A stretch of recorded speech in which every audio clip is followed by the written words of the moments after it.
Alors moi, je suis pas encore testée. Et 2 semaines plus tard, donc ce mec me dit, t'es surdoué. Et moi, sur le fait d'être un garçon, on me disait, ouais, t'es un garçon, tu pleures pas.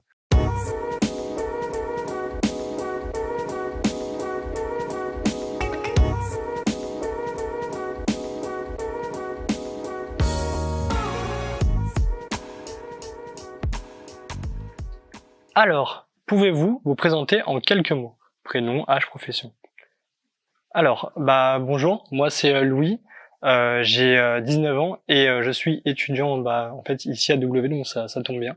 Et puis alors HP, HPI, HPE, bon je répondrai un peu parce que je dirais HP. Voilà. À toi. Est-ce que tu veux répondre? Salut, moi c'est Raphaël. Moi j'ai 34 ans et je suis rédactrice en télévision principalement. Et je fais aussi d'autres choses. Je fais un peu partie des multipotentiels, comme on dit. J'aime beaucoup participer à des projets d'art et spectacle également, donc comme comédienne ou réalisatrice, enfin ça dépend, metteur en scène. Okay. Et effectivement, HP, HPI, HPE, moi j'ai été testée HPI, et on m'a dit que j'étais que j'étais hypersensible. Alors HPE, ça, en principe, ça ne se quantifie pas, donc je ne peux pas dire si c'est le cas ou pas. Bon. Alors moi c'est Laetitia, j'ai 46 ans. De base, je suis responsable paye. Là pour l'instant je suis en stand-by et voilà, je monte un peu mon auto-entreprise dans ce domaine-là. HPI, HPE, donc HPI au potentiel intellectuel, HPE au potentiel émotionnel. Moi j'ai découvert ça il y a 5-6 ans pour le HPI et il y a très récemment pour le HPE. Effectivement, ça ne se quantifie pas. Moi, je suis pas testée, mais de fil en aiguille, il y a des choses dans la vie qui permettent de comprendre que on n'est pas comme la majorité des gens sur certaines réflexions. HP, ce que je comprends pas trop, c'est que en soi c'est au potentiel tout court. Donc pourquoi ça serait pas au potentiel intellectuel? Au potentiel, qu'est-ce qu'ils veulent dire juste par au potentiel? En fait, c'est un synonyme déjà de HQI, HPI. Donc haut quotient intellectuel. Donc là, c'est vraiment, au moins ça veut dire ce que ça veut dire. C'est au-dessus de 130, c'est un haut quotient intellectuel. HP, ça a été un terme qui a été créé de manière plus globale parce que certaines personnes n'aimaient pas qu'on parle d'eux en termes de surdoué ou de HQI. Et donc ils préféraient le fait de parler donc d'un potentiel, parce qu'en fait c'est ça aussi, c'est que même si on a le cerveau qui est câblé d'une autre manière, ça veut pas dire qu'on exploite ce potentiel-là. Donc dire qu'on a le potentiel, mais qu'en gros, en fonction de la personne qu'on est, on le développe ou pas, ça paraissait plus pertinent. Et après, le intellectuel, c'est ce qu'on peut quantifier vraiment. Jusqu'à présent, le test du Weiss teste 4 types d'intelligence seulement, alors que d'après les psychologues, il y en aurait 8, voire 9 des types d'intelligence. D'accord. Et donc, tout ce qui concerne l'émotionnel, il y a des tests. Moi, j'en ai passé des tests émotionnels. Et donc c'est là qu'on m'a dit que j'étais clairement hypersensible, mais en revanche c'est pas quantifié, enfin on peut pas mettre une note quoi. Moi je dirais que HP c'est quand on est passionné par quelque chose, on va y arriver plus vite, plus facilement que la majorité des gens. Par contre, quand on n'est pas passionné, c'est pas possible. Hein. Clairement, ça va pas matcher. Voilà, moi si vous me parlez de géopolitique, je vais rien comprendre et je vais rien pouvoir redire. Si vous me parlez chiffres, je vais aller chiffres, informatique, etc. Je vais comprendre plus vite, m'adapter plus vite, aller au-delà plus vite. HP, je le résumerai sur trop. C'est quand on est trop. Moi, je mettrais un bémol là-dessus parce qu'il y a tellement de gens trop, mais qui du coup ont plutôt des pathologies psychiatriques. Oui, aussi. C'est quand même encore différent. Oui, c'est vrai. Mais bizarrement, enfin en tout cas dans tout ce que j'entreprends, c'est à chaque fois que je le fais, c'est trop. C'est quand on rigole peut-être si on rigole trop, quand on est à fond dans le travail, on voit pas les heures passer, puis on lève la tête et ça fait 16 heures qu'on est dedans, on n'a ni senti l'envie de manger ni l'envie de rien, on est dedans et voilà, Là, c'est quelque chose qu'on peut nous dire. Ça c'est quelque chose qu'on nous dit. On était trop ceci, t'es trop cela. Et moi, ce que j'ai trouvé hyper intéressant aussi et que j'aime bien expliquer aux gens en général, c'est que le cerveau est vraiment câblé différemment quand on est HP, c'est-à-dire que ça a été vraiment, ça se voit sur les IRM, c'est qu'on a des neurones qui échangent beaucoup plus d'informations. En fait, on a beaucoup plus de connexions neuronales que la moyenne des gens, en fait, et que le corps calleux entre les deux hémisphères du cerveau est beaucoup plus traversé aussi de connexions. Donc, en fait, a priori, par rapport à des personnes normales, on utilise beaucoup plus nos deux hémisphères pour une même question. Donc, par rapport à une personne normale, je sais pas, on va y avoir peut-être 1 ou 2 zones du cerveau qui sont utilisées pour répondre à une question. Et nous, ça va être 6 zones différentes. Et donc, a priori, pas quelque chose de cohérent pour quelqu'un de normal. Mais c'est aussi pour ça que, je sais pas si, j'imagine que ça vous est aussi arrivé, que des fois, moi, je sais que, par exemple, j'étais pas spécialement douée en sciences, mais je pouvais avoir, sur des problèmes assez compliqués, la réponse. Mais j'avais la flemme de décrire tout le processus de pensée et tout. Et d'ailleurs, ça me paraissait hyper compliqué d'expliquer quel avait été mon processus de pensée, parce que ça se faisait un peu comme ça. Question suivante. Alors, quand et comment avez-vous appris que vous étiez HP? Je t'en prie, Raphaël. Ok. Alors, pour ma part, c'est assez marrant l'anecdote, j'aime bien la raconter, parce que donc c'était il y a 4 ans. J'étais en stage de théâtre, en fait, en stage de doublage même, une mini-session de doublage, donc un truc qui n'a absolument rien à voir. Et j'ai sympathisé avec quelqu'un avec qui j'étais boire un verre, on avait beaucoup papoté, on a commencé à parler de son club d'écriture, de moi, de ce que j'écrivais, etc. Et puis, donc, super conversation, hyper passionnante et tout. Et à un moment donné, il me dit, il me regarde comme ça, il me dit, bon, tu sais que t'es surdoué? Je lui dis, pardon? De quoi tu me parles?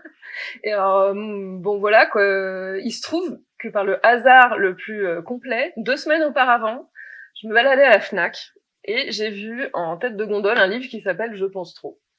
Et alors là, moi, ça fait des années, c'est vraiment depuis que je suis toute petite que j'ai plein de moments où je me dis c'est pas possible, j'ai tout le temps ma tête, j'ai l'impression que j'ai envie de pouvoir débrancher mon cerveau quoi.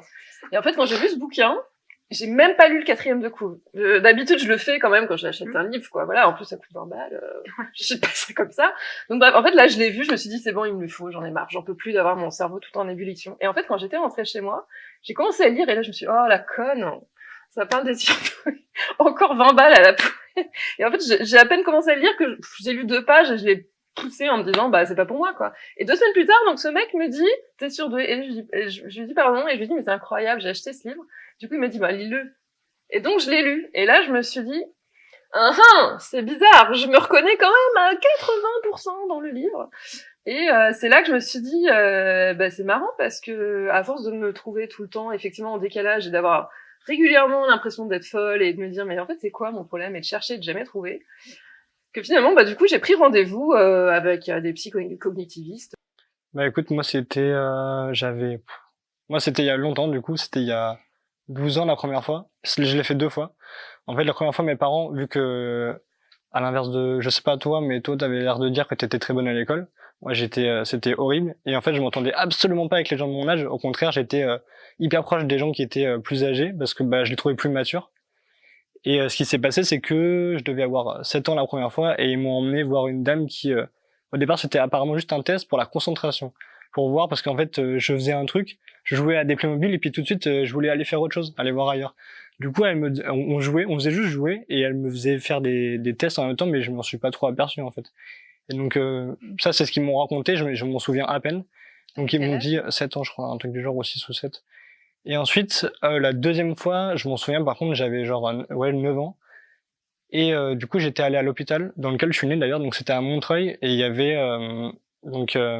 pareil, c'était une dame il y avait plein de jouets aussi, sauf que là, cette fois, il y avait, vous savez, les tests avec il y avait des formes géométriques à refaire, il y avait plein de tests, ça a duré genre 3-4 jours. 3-4 jours, à chaque fois, je revenais. Et à la fin, c'est mes parents, ils m'ont dit, ah bon, bah voilà, t'es surdoué de ça. Alors moi, je suis pas encore testée. J'hésite à aller passer le OS4 parce que en fait, j'ai peur d'échouer. Il n'y a pas d'échec en plus, mais voilà, c'est juste que comme j'ai une réponse à ce que je suis aujourd'hui, je me dis, imaginons que ce soit pas ça, alors que tout concorde techniquement. Enfin, même les gens que je côtoie qui sont HP testés me disent, non mais arrête, il n'y a vraiment pas photo. Si t'es à 128 et pas 130, c'est n'empêche que ça peut apporter des réponses à tes questions. C'est voilà. Toujours est-il que toute ma scolarité, effectivement, j'avais de grandes facilités en maths, une facilité vraiment déconcertante. Mais moi, je me trouvais juste douée en maths, quoi. Alors au niveau relationnel, non, c'était une catastrophe. Je gardais pas trop les gens autour de moi parce que j'avais tendance à dire tout ce que je pensais. Enfin, moi, ça sort naturellement, donc forcément, j'étais pas adaptée à la façon de fonctionner des autres.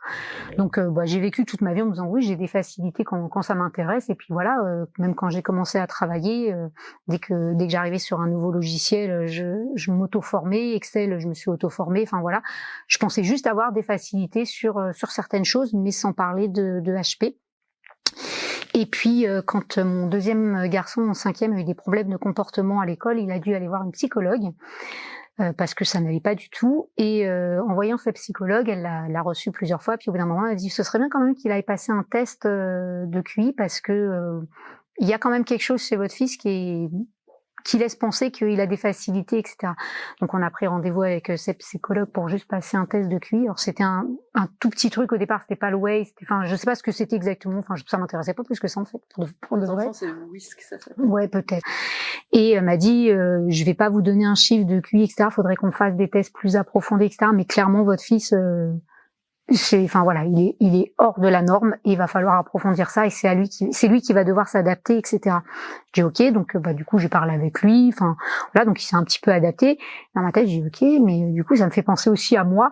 Alors c'est pas ses notes parce que lui était catastrophique, mais dans son comportement, je dis ah ouais quand même. Puis ça m'a fait penser aussi à mon père qui pareil a des grosses facilités. Puis du coup, j'ai un peu cherché et là, je suis tombée sur le terme zèbre.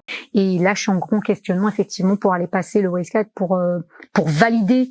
Alors, je sais pas si j'ai besoin. En fait, je suis en train de me demander est-ce que j'ai vraiment besoin de valider ou est-ce que je sois zèbre ou pas zèbre. En tout cas, je me retrouve dans ce fonctionnement-là et ça me suffit amplement. Voilà, mais peut-être que ça m'aiderait. C'est pour l'instant, c'est une grosse réflexion, mais clairement, je me reconnais à 100% dans ce fonctionnement-là. Tu perdras rien de toute façon si tu veux le faire.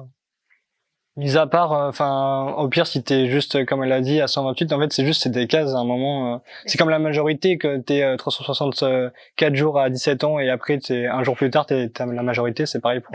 Peut-être, mais n'empêche que si je le passe et que je suis pas à 130 ou quoi que ce soit, je vais me ressentir, enfin comme il y a aussi les blessures d'abandon, de rejet, etc. Moi, je souffre de la blessure de rejet.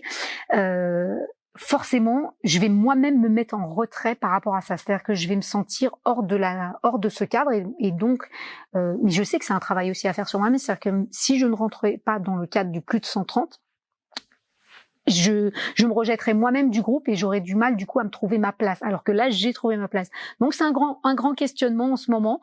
Je pense que je vais finir par le passer parce que de toute façon, vu que ça a commencé à trotter, c'est fini. En général, le frein, c'est l'argent aussi, quoi, parce que ça coûte cher. Alors là, par contre, je peux pas vous dire, j'avais 10 ans, on m'a rien dit là-dessus. Tu vois, c'est genre, ça s'est passé comme ça, donc. Ça coûte quand même, voilà, une certaine somme. Ah ouais.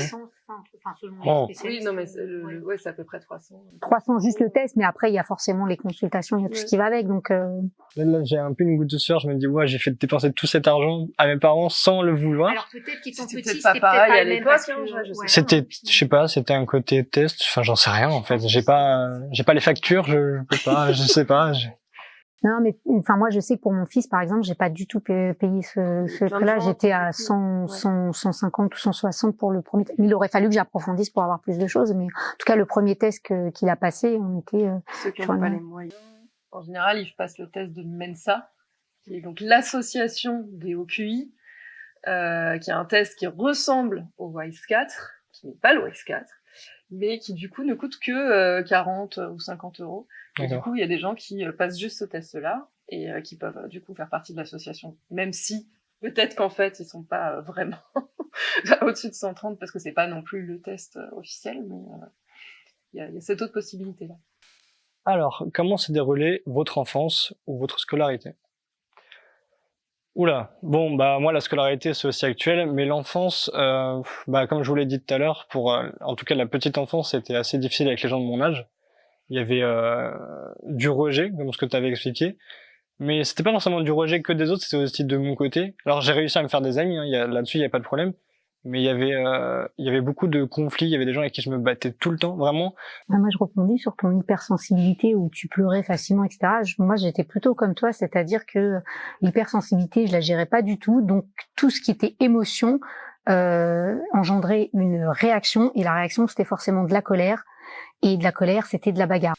Moi, au contraire, enfin, vous c'est parce que vous êtes des filles, mais moi, sur le fait d'être un garçon, on me disait ouais, t'es un garçon, tu pleures pas. Alors déjà, bon ça, ok, super. Il y a des, j'étais en mode ok, pourquoi pas.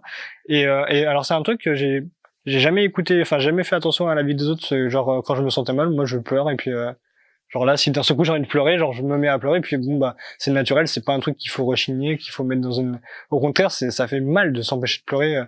Moi ça m'arrive, c'est plus les rares moments où ça me le fait, c'est quand je suis avec ma mère et que je regarde un film ou une émission où je vois l'Australie en train de brûler, et je vois la gorge qui se noue, je commence à avoir un peu les larmes hautes, mais elle reste, je les bloque à l'intérieur juste parce qu'il y a ma mère, et puis je me dis bon bah c'est chiant, je vais pas pleurer genre comme ça pour la planète qui brûle, et en fait bah si.